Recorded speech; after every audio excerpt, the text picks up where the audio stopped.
Bismillahirrahmanirrahim. Assalamu alaikum.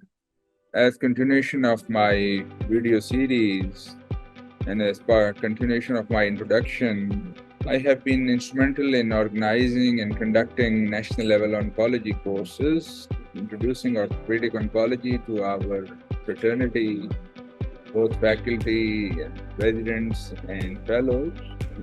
First one we conducted was in 2007, and since then we have conducted about 12 orthopedic oncology courses, one-day courses on different teams, and we've had some international faculty also in these courses. And for this year, I myself alone conducted about 13 half-day symposia on orthopedic oncology.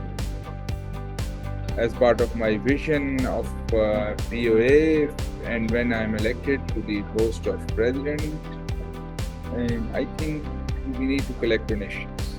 POA needs funds, and we need to collect big donations from industrialists, from rich people. And then also I'm thinking of starting endowed fellowships.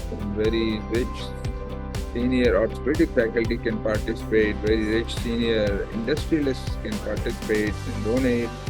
And then we can start endowed fellowships under particular names, who will be the donors, and their names can be used for example, an oncology fellowship, an arthroplasty fellowship, or a hand fellowship. I am contesting for the post of president-elect this year and would need your precious support and thank you.